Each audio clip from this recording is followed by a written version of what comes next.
صلوا على النبي محمد.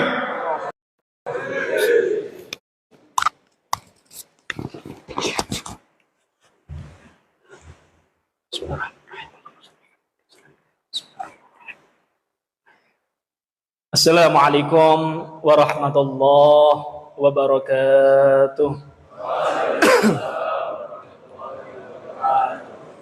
Bismillahirrahmanirrahim.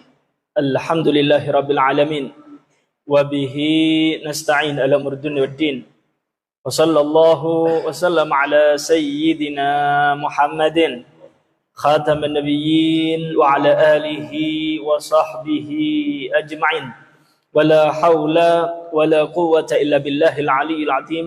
Subhanaka la ilma lana illa ma 'allamtana innaka antal alimul hakim. Rabbi shrah li sadri wa yassir li amri wahlul 'uqdatam min lisani yafqahu qawli. Amin. Hadirin mustami'in rahimakumullah. Kita maklumi bersama bahwasanya bulan Ramadan adalah bulan ampunan, bulan rahmatnya Allah Subhanahu wa taala untuk umat Nabi Muhammad sallallahu alaihi wasallam. Akan tetapi ada 4 golongan manusia yang mana mereka tidak akan mendapatkan ampunan Allah Subhanahu wa taala baik di dalam bulan Ramadan, bulan yang penuh ampunan, ataupun di luar bulan Ramadan. Karena itu kita bahas saat ini 4 golongan yang tidak akan mendapatkan ampunan Allah Subhanahu wa taala.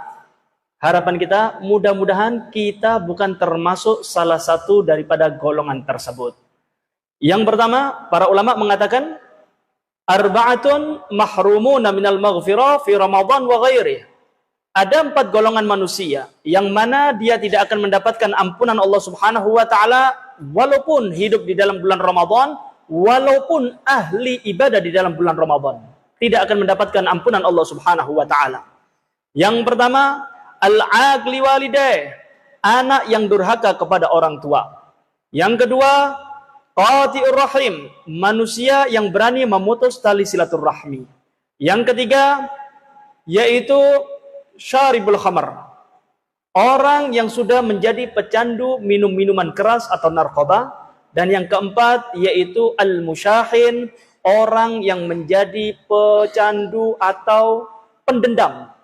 Hatinya sangat kaku, hatinya sangat hasud, benci kepada umat Nabi Muhammad sallallahu alaihi wasallam. Dia tidak akan mendapatkan ampunan Allah Subhanahu wa taala. Kita bahas yang pertama, manusia yang tidak akan mendapatkan ampunan Allah taala di bulan Ramadan yaitu al-aqli walidayh, anak yang durhaka kepada orang tuanya.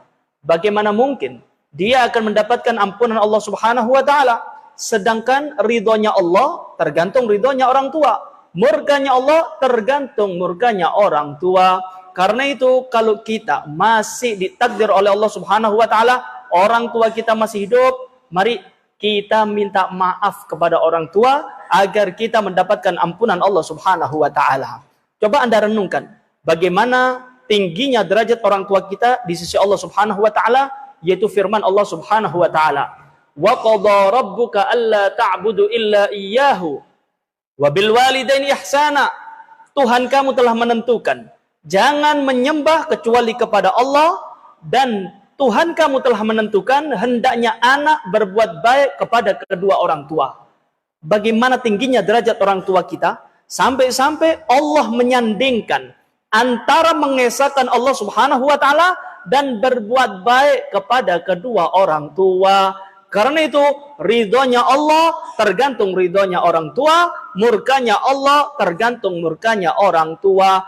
Kunci kesuksesan, kunci kebahagiaan seorang anak di atas dunia sampai nanti di akhirat tidak ada lain adalah ridhonya orang tua.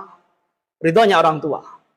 Coba kita renungkan bersama bagaimana cerita daripada Sayyidut Tabi'in, pemimpin para tabi'in, yaitu Uwais Al-Qarani. Beliau hidup di zaman Nabi Muhammad sallallahu alaihi wasallam, sezaman dengan Nabi Muhammad. Akan tetapi Uwais Al-Qarani tidak pernah berjumpa dengan Nabi Muhammad disebabkan Uwais Al-Qarani mempunyai seorang ibu yang tua renta yang membutuhkan bantuan seorang anak. Uwais Al-Qarani cinta kepada Nabi Muhammad, akan tetapi Uwais Al-Qarani membuktikan cintanya dia kepada Nabi Muhammad dengan cara berbakti kepada orang tua. Kalau seandainya Uwais Al-Qarni egois, berangkat dari daerahnya, kemudian menuju ke kota Madinah, Uwais Al-Qarni berjumpa dengan Nabi Muhammad dan diangkat derajatnya oleh Allah Ta'ala menjadi sahabat Nabi Muhammad SAW, dan dia dicap sebagai anak yang durhaka. Uwais Al-Qarni tidak mau. Uwais Al-Qarni ingin membuktikan cintanya kepada Nabi Muhammad. Nabi Muhammad memerintahkan umatnya untuk berbakti kepada orang tua. Dibuktikan oleh Uwais Al-Qarni selalu melayani orang tuanya. Lalu apa hasilnya? Apa manfaatnya? Ternyata Nabi Muhammad kirim salam. Nabi Muhammad kirim salam kepada Uwais Al-Qarni. Bahkan Nabi Muhammad SAW memerintahkan dua sahabatnya, yaitu Sayyidina Umar dan Imam Ali, untuk mencari Uwais Al-Qarni dan diperintahkan untuk meminta doa kepada Uwais Al-Qarni. Kalau kita bandingkan, Sayyidina Umar, Imam Ali tentunya lebih mulia ketimbang Uwais Al-Qarni. Sayyidina Umar, Imam Ali, sahabat Nabi Muhammad lebih tinggi derajatnya daripada Uwais Al-Qarni. Tapi bagaimana? Allah mengangkat Uwais Al-Qarni sampai-sampai Nabi Muhammad kirim salam, sampai-sampai Nabi Muhammad mengutus sahabatnya untuk meminta doa kepada Uwais Al-Qarni. Apa kuncinya? Apa kuncinya Uwais Al-Qarni begitu mulia di sisi Allah Subhanahu wa taala, begitu mulia di sisi Nabi Muhammad sallallahu alaihi wasallam? Kuncinya satu, khidmat, melayani ibunya, berbakti kepada orang tua, diangkat derajatnya oleh Allah Subhanahu wa taala. Tapi sebaliknya, sahabat Nabi Muhammad sallallahu alaihi wasallam yang bernama Alqamah, sahabat Nabi Muhammad, ahli ibadah.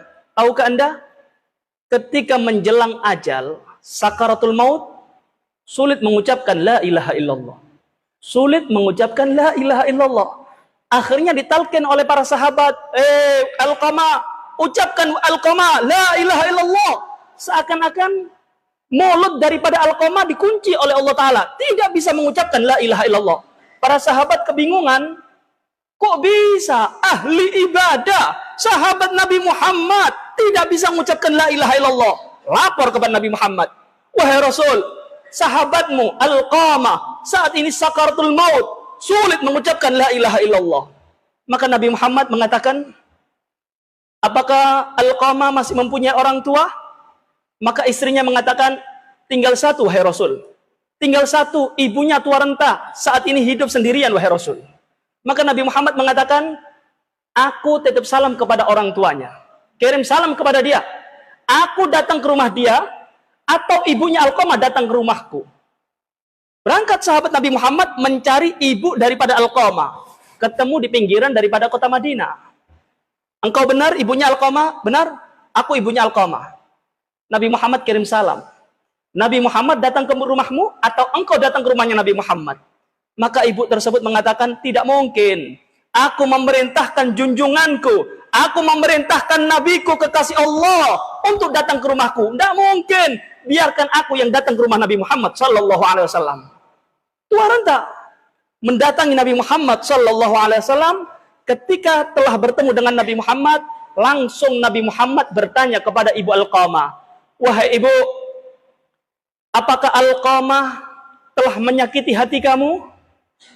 Nangis ibunya. Nangis di hadapan Nabi Muhammad SAW.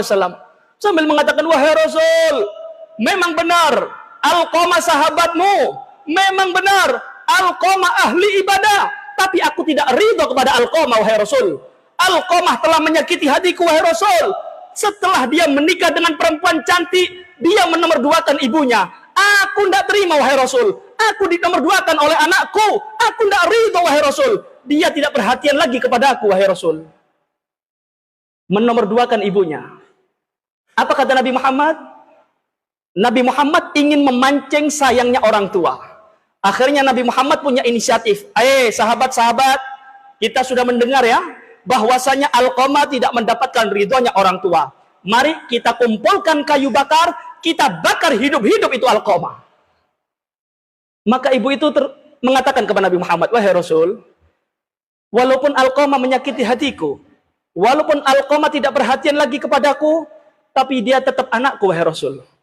Bagaimana mungkin orang tua ridho, orang tua tega melihat anaknya dibakar hidup-hidup, wahai Rasul? Walaupun Alqamah menyakiti hatiku, wahai Rasul, aku ridho kepada Alqamah. Aku ridho kepada Alqamah. Nabi Muhammad masih kurang percaya. Nabi Muhammad ingin membuktikan, sahabat, coba talqin Alqamah. Coba talqin Alqamah. Kalau seandainya Alqamah bisa mengucapkan la ilaha illallah, berarti ibunya telah ridho. Ditalqin dengan sahabat, Alqamah, ucapkan la ilaha illallah. Lancar, Pak. La ilaha illallah Muhammadur Rasulullah sallallahu alaihi wasallam. Sahabat Nabi Muhammad, Alqamah, meninggal husnul khatimah, meninggal bisa mengucapkan la ilaha illallah berkat ridho orang tua. Allahumma sholli ala Muhammad. Lalu bagaimana dengan kita? Kita bukan ahli ibadah. Salat ya terpaksa, ibadah jarang. Kemudian kita tidak sahabat Nabi Muhammad. Lalu Anda menyakiti hati orang tua, Anda menyakiti hati ibu, lalu Anda ingin mendapatkan ampunan Allah Ta'ala. Dari mana? Ibu, orang tua kita, itu adalah kunci kesuksesan kita, kunci kebahagiaan kita dunia akhirat. Hormati orang tua, perhatikan orang tua, jangan sampai menyakiti hati orang tua. Anda akan mendapatkan ridhonya Allah Subhanahu wa Ta'ala. Coba kita renungkan. Ada salah satu tabi'in ketika di zaman Sayyidina Umar. Di zaman Sayyidina Umar, datang seorang laki-laki kepada Sayyidina Umar, "Ya Amirul Mukminin, inna ummi ajuz, ana matiyatuha, aj'aluha ala dhahri, awadatu syukraha." Wahai Amirul Mukminin, wahai Sayyidina Umar, aku seorang anak hidup satu rumah dengan ibu. Ibuku saat ini tua renta, sakit-sakitan, dan aku kendaraan bagi orang tuaku. Kemanapun orang tuaku ingin keluar, aku gendong. Bahkan wahai Sayyidina Umar, orang tuaku, ibuku buang hajat di tempat, aku mau untuk mensucikannya. Kotoran orang tuaku aku bersihkan, wahai Sayyidina Umar. Kehidupan orang tuaku, aku yang mencukupi. Aku bekerja keras untuk orang tuaku, wahai Sayyidina Umar. Aku mempunyai pertanyaan. Dengan perbuatanku seperti itu kepada orang tua, apakah aku telah membalas jasa orang tuaku? Maka Sayyidina Umar mengatakan, la, wahai anak, kamu tidak bisa membalas jasa orang tuamu. Marah ini anak. Marah kepada Sayyidina Umar. Sayyidina Umar, aku sudah susah payah mengurus orang tuaku, lalu kamu mengatakan tidak bisa membalas jasa orang tua? Bagaimana mungkin, wahai Sayyidina Umar? Aku capek, wahai Sayyidina Umar. Maka Sayyidina Umar menjelaskan kepada anak tersebut, wahai anak, dengarkan, dengarkan. Apa yang kamu lakukan kepada orang tuamu saat ini, itu sama persis dilakukan orang tuamu kepada kamu ketika kamu masih kecil. Kamu tadi mengatakan bahwasanya engkau menggendong orang tuamu kemana-mana. Ketahuilah, orang tuamu telah menggendong kamu 9 bulan dalam perutnya. Ketika lahir, taruhan nyawa, sama persis yang kamu lakukan. Kemudian kamu mengatakan, kotoran orang tua kamu bersihkan. Ketahuilah, dulu ketika engkau bayi, kamu buang hajat, tangan suci ibumu membersihkan kotoranmu. Kamu mengatakan, aku mencukupi daripada kehidupan orang tuaku, semuanya aku penuhi. Ketahuilah, mulai kecil sampai engkau dewasa, itu semua biaya daripada orang tuamu. Sama. Cuma ada bedanya, wahai anak. Ada bedanya. Orang tua mengurus anaknya dengan rahmat. Orang tua ketika mengurus anaknya dengan sayang.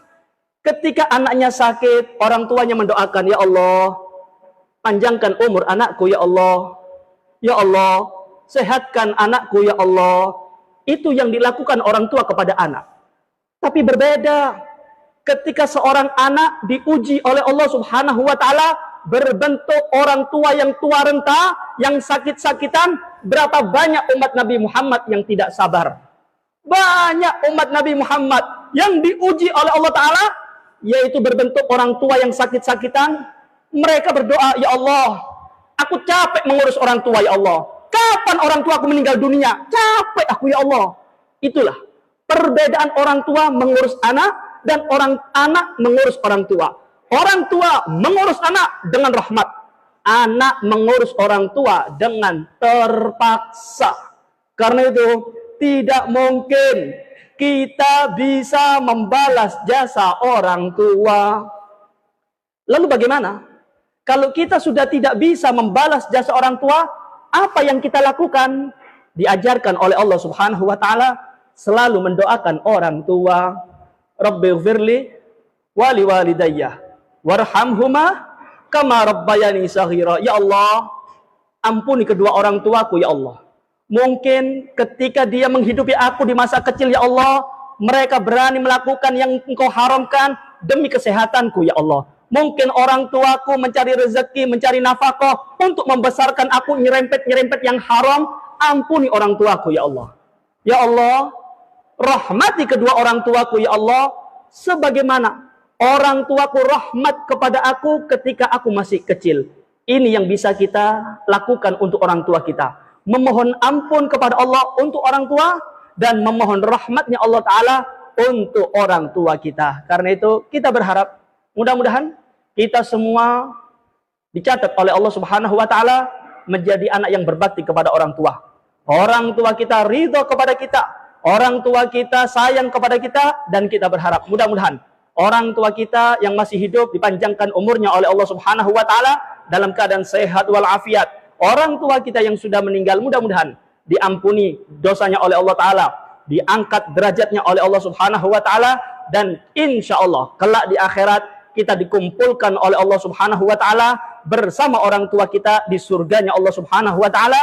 Amin ya rabbal alamin. Wa hadza minni. Wassalamualaikum warahmatullahi wabarakatuh.